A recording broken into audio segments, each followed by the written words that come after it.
राहुल तुम मत जाओ, सीमा तुम रुक जाओ। ऐसा मुझे तड़पा के क्या मिलेगा? बताओ यार, क्या नहीं किया तुम्हारे लिए? आखिर क्या कमी छोड़ी? पर तुमने विश्वासघात किया, मुझे फंसाया, मुझे ब्लैकमेल किया, और वो भी मेरे इमोशंस के साथ। जी हाँ दोस्तों, आज के समय में ब्लैकमेलिंग रिलेशनशिप में जंजीर का रूप लेती जा रही है।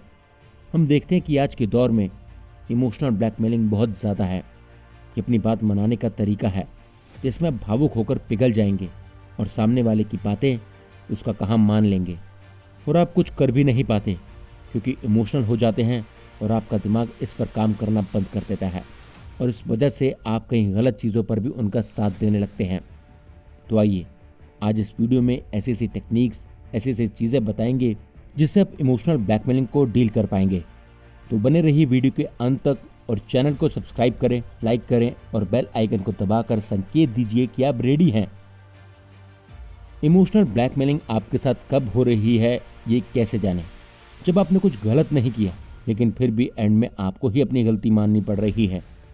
दूसरा, अगर आपका पार्टनर किसी बात की जिम्मेदारी नहीं लेता, भले ही उसने मूर्खतापूर्ण काम किया हो। तीसरा, मन ना होते हुए भी आपको ही अपने खर्चे पर अपने साथी की विश पूरी करनी पड़ती है। चौथा, अगर आप अपने पार्टनर की कंपैरिजन की आदत की वजह से सेक्रीफाइस करते हो। और पांचवा, अगर आपको अपने पार्टनर की इच्छाओं को मानने के लिए धमकाया जाता है। दोस्तों, एक सिद्धांत है जिसे कहते हैं कॉस्ट ऑफ रिलेशनशिप। हर एक चीज़ का दाम होता है। हम कुछ भी बाजार से लेते हैं, कुछ भी फ्री नहीं है, हर चीज़ के पैसे लगते हैं।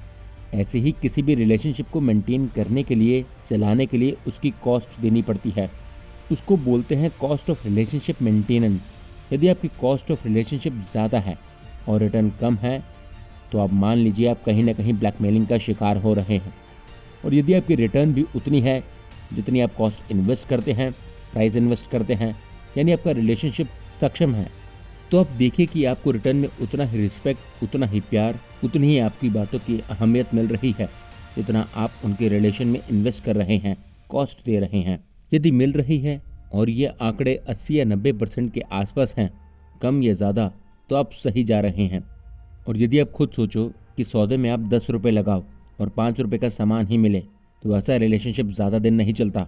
तो आप कहीं ना कहीं जाने अनजाने में ब्लैकमेलिंग का शिकार हैं। ब्लैकमेलर्स के साथ साझेदारी और आत्मघात में कोई अंतर नहीं होता। इमोशनल ब्लैकमेल और कुछ नहीं, हेरा फेरी का एक रूप है। ये आपकी ना को हाँ में बदलने का भी तरीका है। आप चाहे कितने ही बड़े महारथी हों, पर इमोशनल ब्लैकमेल से बचने के लिए आपको इमोशनली स्ट्रांग होना बहुत ज़रूरी है, क्योंकि अगर रख नहीं पाए कंट्रोल्ड इमोशंस तो ये दुनिया करेगी आपका शोषण। इसका ज़्यादा नुकसान तो रिलेशनशिप वालों को होता है। बहुत से लोग इमोशनल ब्लैकमेल का शिकार हो जाते हैं। रियलिटी में आप अपने साथी के बिहेवियर पर एक टफ वॉच रखें, उनके बिहेवियर को पहचानने की कोशिश करें। इमोशनल ब्लैकमेल से बचने के लिए आपको अपनी लिमिट सेट करने की ज़रूरत है, जिसे आप किसी भी कीमत पर पार ना करें। आपके साथ हो रहे बिहेवियर को कागज़ पर उतारने की ज़रूरत है, क्योंकि कभी कभी हमारी याददाश्त हमें धोखा दे सकती है। इसलिए हमारे पास रिटर्न रिकॉर्ड होना चाहिए। अगर आप इमोशनल ब्लैकमेल का बार बार शिकार हो रहे हैं तो ऐसे में आपकी हालत बहुत ख़राब होने लगेगी। इसलिए जब आपके साथी आपको मेंटली टॉर्चर करने लगे तो ऐसे में आपको अपने पार्टनर से अलग हो जाना चाहिए। बहुत से लोग ऐसे होते हैं जिन्हें ना बोलने में मुश्किल होती है। अगर आपका पार्टनर आपसे ज़बरदस्ती कुछ करवा रहा है तो आप में ताकत होनी चाहिए ना करने की। अगर आपको लगता है आप सीधा ना नहीं कर सकते तो आप किसी और तरीके से उसे मना करने की कोशिश करें। सारा खेल भावनाओं का ही है, इसी पर सब कुछ टिका है। किसी भी रिलेशनशिप को हम इमोशंस के बिना इमेजिन नहीं कर सकते, क्योंकि बिना इमोशंस का प्यार या किसी से लगाव नहीं होता। पर प्यार का इमोशनल ब्लैकमेलिंग के जरिए फ़ायदा उठाया जाता है। आइए एक कहानी से जानते हैं। एक कंपनी में रवि नाम का लड़का जो अपने काम से काम रखता था, इसलिए उसे किसी लड़की से प्यार करने का मौका ही नहीं मिला। उसके पेरेंट्स ने उसके लिए लड़की ढूंढनी शुरू कर दी। कई लड़कियां देखने के बाद उसे नेहा नाम की लड़की बहुत पसंद आई। नेहा ने एमकॉम कर रखा था और एक प्राइवेट कंपनी में मैनेजर थी। मैनेजमेंट को उसके ऊपर बहुत गर्व था। नेहा और रवि ने एक दूसरे को पसंद कर लिया। एक दो बार मिले, साथ खाना खाया, घूमे फिरे, एक दूसरे को जाना। रवि की माँ का साफ कहना था कि लड़के और लड़की ने एक दूसरे को पसंद कर लिया है और बात पक्की हो गई है। और इस तरह नेहा और रवि की खुशी खुशी शादी हो गई। सब कुछ बढ़िया चल रहा था। बस एक बात की तकलीफ थी, नेहा का बिहेवियर सीधी लाइन जैसा नहीं था। उसकी बात बात पर नाराज़ होने की आदत थी। उसे जो चाहिए होता था, अगर नहीं मिलता तो नाराज़ हो जाती, खाना पीना छोड़ देती। वैसे तो मैरिड लाइफ में रोने और मनाने का अलग ही मज़ा है, पर यहाँ बात एकदम अलग थी। यहाँ नेहा नाराज़ हो रही थी और जो कर रही थी वो इमोशनल ब्लैकमेलिंग थी।